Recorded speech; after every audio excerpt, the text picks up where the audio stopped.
Hi everyone, welcome back to Backstage WA. I'm one of your hosts, Shannon. I'm your other host, Kaylin. Today, very exciting. We have Nick Sheppard with us, who was a guitarist for The Clash. Now he's based in Perth, working in still the local music scene and the clothing industry. And we're very excited to talk to him about his history in the music industry, what he's working on now, and just having a chat in general. So how are you today, Nick? I'm very well, thank you. So Nick, what was it like coming into The Clash, a band that was already so successful, and how did you inject your own identity into the band? What was it like? Well, it was incredibly hard work because once I'd passed the audition stage, which took a while, as you can imagine, I then had to learn about 35 songs. I've actually framed a list of the songs that I had to learn.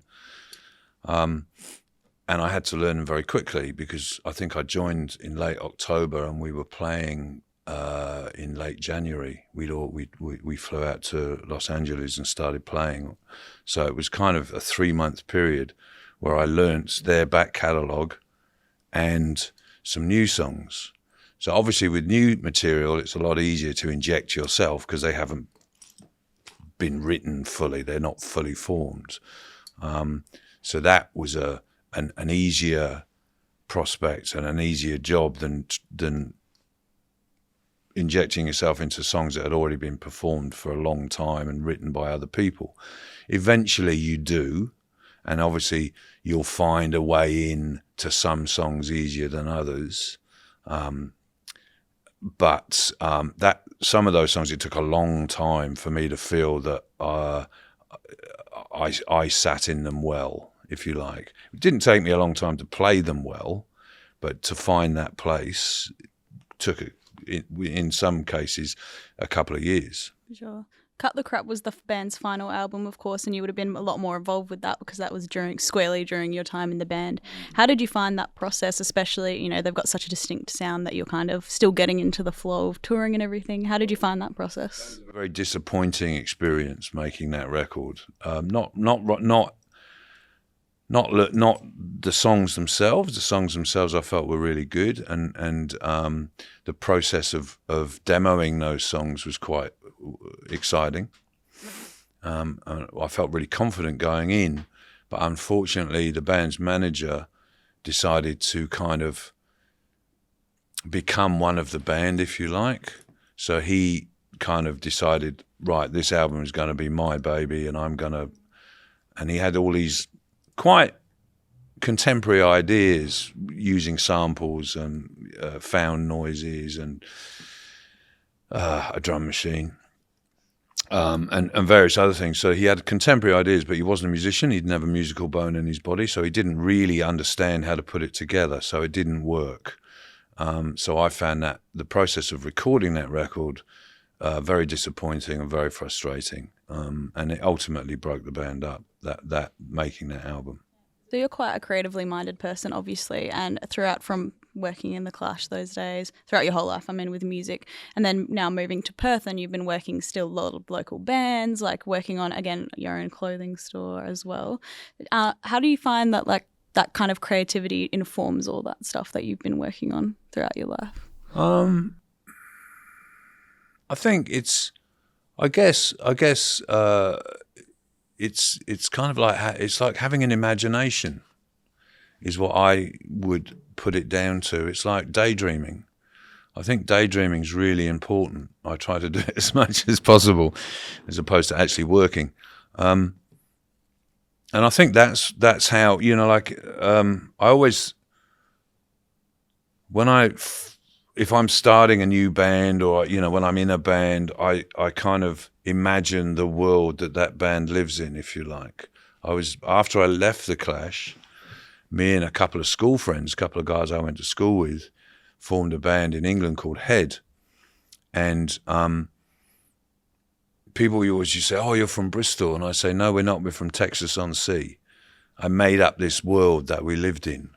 And I think that's kind of that's how I approach that kind of thing. and the songs that go with that band, the original songs, maybe I write for that band. And I think in the same way with the shops that we've had, me and my wife Vicky, I think we kind of do the same thing. We imagine something and then try and make it happen. And I think that's what creativity is, really. It's just, I mean, it's an idea, right? And then you go, how do I make that idea a reality? After moving to Perth, you started 2 bands. Lots of bands, and I've collaborated in those bands with lots of other people. So my conceptual ideal has to join together with somebody else's, with maybe 4 other people or 5 other people. But without a doubt, there's sometimes you just get together with, a couple of mates and play old rock and roll songs, right? Do you think with how the music industry is now, like everybody wants like a hit and you have to keep cycling hit after hit to stay relevant, do you think it's harder now to have that approach if you want to eventually make it in the industry? It's always been like that. There's always an aspect of any industry which is about making money. And the thing about the music industry is that you're the can of beans, right? So the people that promote that can of beans and sell that can of beans and make money off that can of beans look at you as a product. And if you are a product that is if you're selling lots of cans of beans next year, that's great because they'll keep you on. And but the problem now, the issue now is that there's no money for the can of beans, right? Everybody else, the music industry, the record companies have bought into Spotify, so they own shares in it. So they're around the back getting money out because you're not getting it. So that they made sure that they're okay, although that's debatable. But I don't think that you can go into I'll call it the music industry. I don't know if there is one anymore, but I don't think you can approach music anymore thinking, I need to have a hit single. I need to be popular. I need to be, I think you just have to, and I think people are still doing it, obviously, right? Because they love it.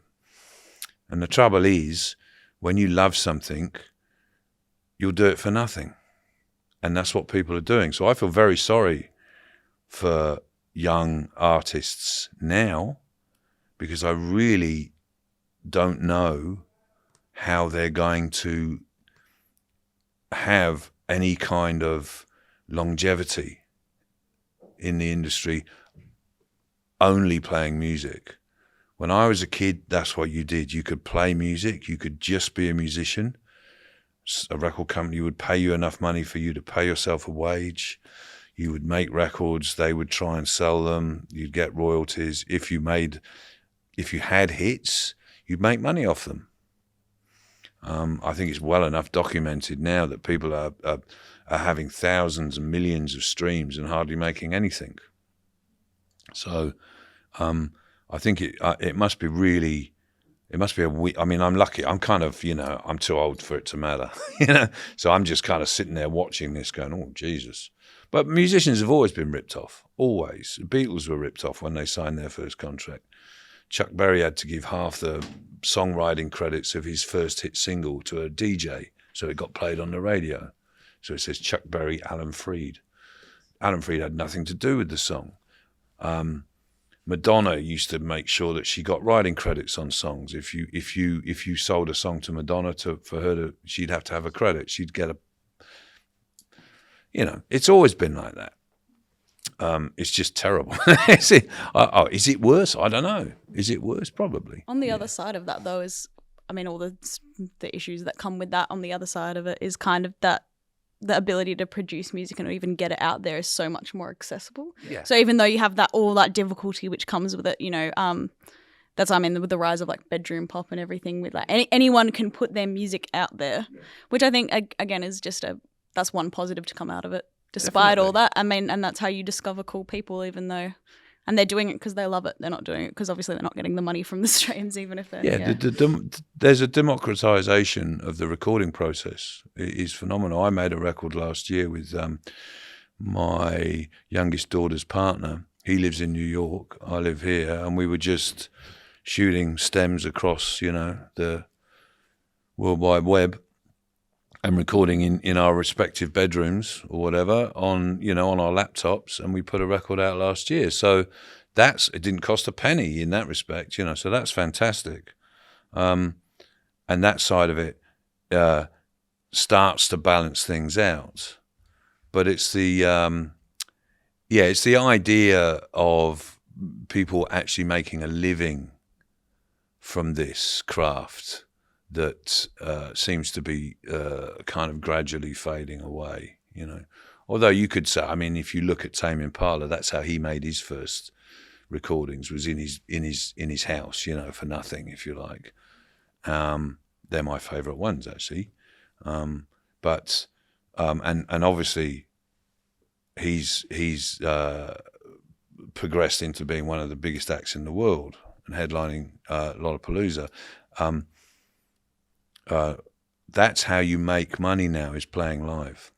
If you can get to a stage where you can play to enough people to make big money, that's the only real way, because one of the few things you can't do on the internet is go and experience that live experience. And there aren't many things you can't do on the internet. That's one of them. Getting your haircut's another. Before we wrap everything up, I just want a couple more questions. First one is, what are you working on right now, music-wise, just in general? Obviously, you said you're performing tonight, which sounds really cool. But have you got anything in particular you'd like to just do a little? The band that's playing tonight is called the Feel Alrights. As I said, we do a lot of 60s beat, garage, psych stuff, but we also have an album's worth of original material. And we're hunting around for a recording studio to record that, because unlike most projects, we're going to do it all in the room at the same time. So because it's kind of 60s influence, we want to capture that kind of vibe when we record. So the drummer, the bass player, and the two guitarists will be in the same room playing at the same time, making mistakes and, and hoping that the take is good enough so the mistakes don't matter. And just one final kind of thing you could share. What is, be it an artist, an album, or what's like a piece of music that you're really loving right now? What have I listened to lately? What, contemporary? Anything. Just what you're kind of... This is the last time I really like a band called Goat. They're from Scandinavia, and they're kind of psychedelic.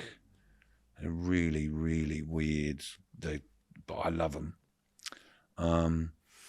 I bought, I can't say it very well, Krungben. I love them. Yeah, I love them. There's a remix album that's been done by some dance guys, so it's kind of housey remixes of their stuff, which I've been digging a lot. Anytime Primal Scream put a record out, I'm there.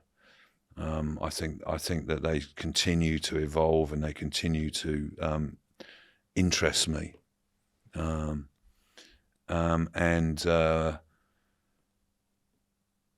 I keep buying Northern Soul singles like these, and there's one called Pretty Red Balloons, and I think it's by the Astors.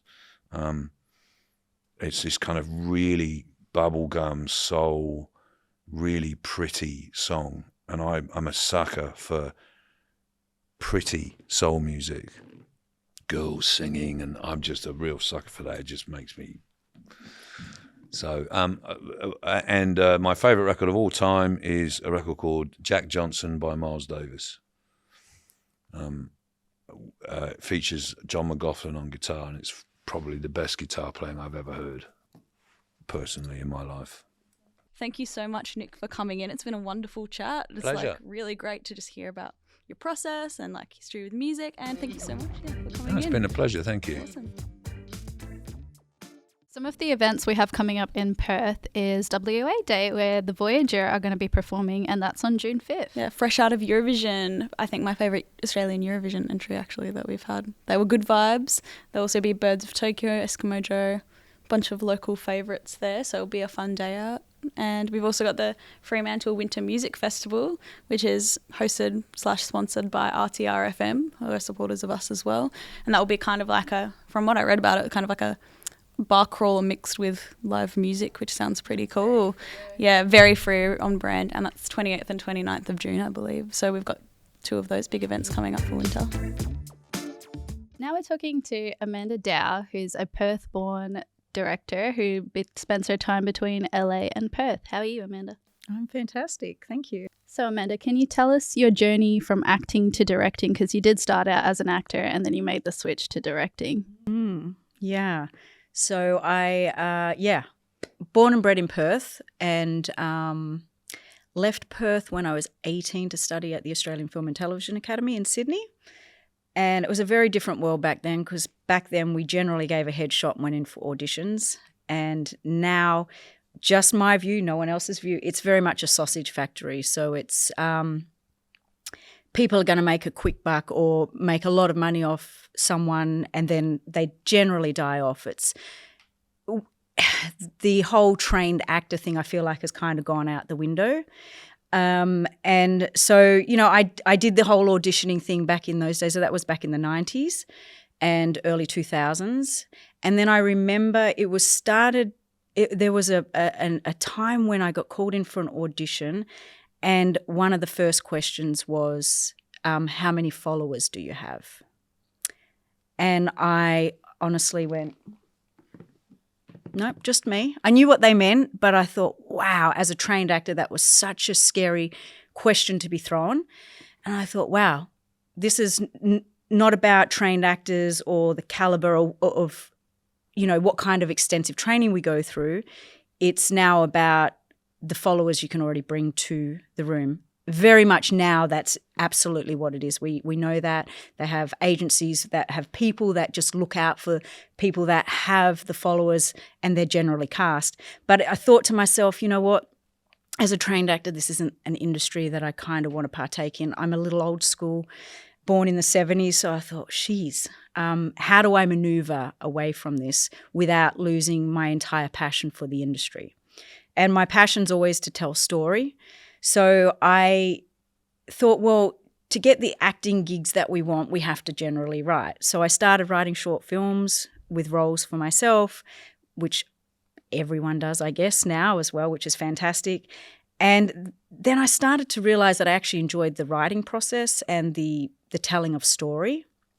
And so I maneuvered myself into not just short films, but realizing that I had to put my big girl pants on and I had to start writing feature films. So what are the main differences that you noticed in the industry when you come back and forth between Perth and LA? The main differences? Well, in America, we can run and gun a little bit more, a little bit like guerrilla style. So if we want something done, we don't have a lot of, unless you're in the studio system in the States, but outside of the studio system, it's, when you're an indie filmmaker, we are running and gunning a lot of the time, and we're doing it on such minuscule amounts of money. We don't have a lot of the financial stuff that we do have back in Australia. So we learn really quickly to do a lot with such little money. That's probably one of the biggest.